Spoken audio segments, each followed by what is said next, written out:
petit tour du Mont-Roux. Ah, c'est une petite balade de 4 heures, hein, parce qu'aujourd'hui on annonce de très très gros orages. Dans 2 heures. Oui, la grande Sassière là-bas. Je suis surpris qu'il y ait encore des névés. Hein. Je m'y attendais pas vraiment.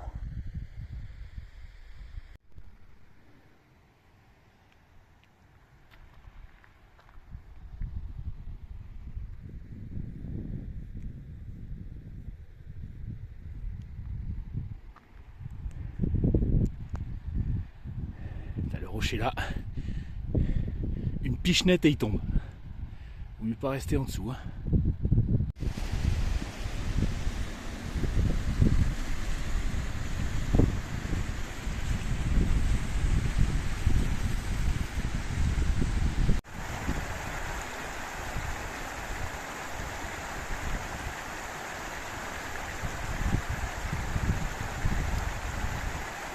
Excellent, il y a des canards.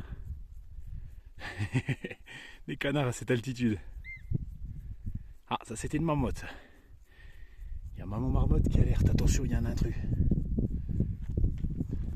C'est vraiment un beau paysage ici, cette rando. Hein. Vous voyez, on est sur des espèces de très vieilles moraines. Oh, joli glacier là-bas. Ça, c'est le glacier des Fours, ça, si je me trompe pas. Et vous voyez, on va pas encore jusqu'aux roches arides là-bas. Donc ça, c'est une balade qui peut être familiale. Hein. Vous pouvez le faire avec les enfants tranquille. Bon, c'est noté 4h30. Hein. Bon, moi je pense que je vais le finir en 3h30, peut-être même 3h. Si je presse un peu par la fin. Alors, donc en vitesse famille, ouais, 4h quoi. Bon, après, c'est pas le tour du plan d'eau non plus, hein. Ça grimpe quand même. Mais vous voyez, les sentiers, c'est des sentiers comme ça tout le long. Il n'y a pas de gros rochers à franchir, à enjamber. Donc voilà, c'est vraiment une balade qu'on peut faire en famille. Et c'est vrai que c'est vraiment... J'imagine mettre un petit pique-nique là. Ah, il y a les meumeux là. Je les avais pas vus. Franchement top. Et il n'y a pas de piste de ski, il n'y a rien, on est vraiment en pleine nature. On est bien et ça reste abordable.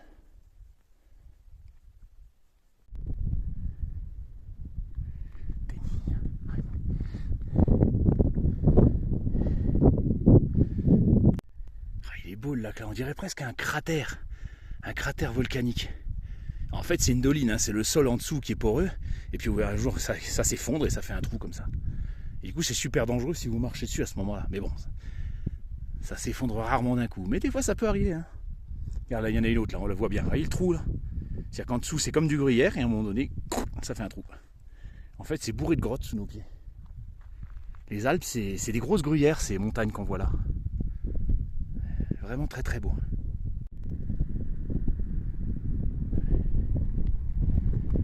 Il y a encore des névés qui résistent, hein, malgré la canicule. Hein.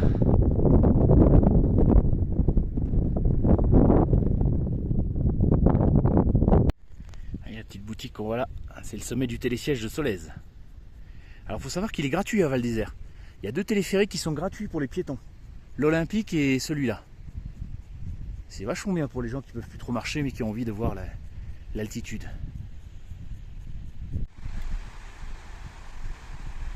Le Mont Roux, R-O-U-P. Je me souviens plus de son altitude. Là,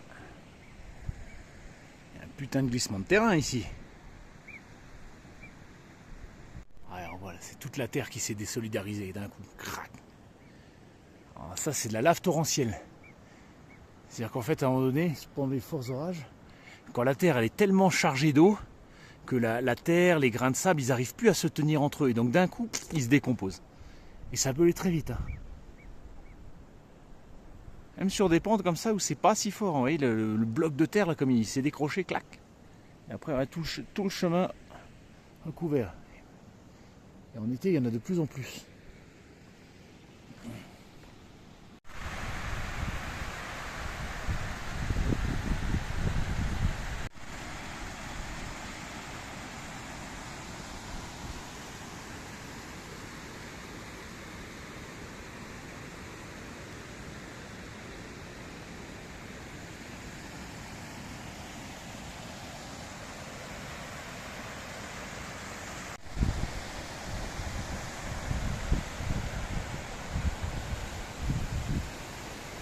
Cette petite plante là, Ça ressemble à un cactus très exotique, on sent ça pique. Mais c'est pas un cactus, c'est de la joubarbe des montagnes. Et après quand ça fleurit, il y a une espèce de marguerite rose qui apparaît, c'est vraiment une très belle plante.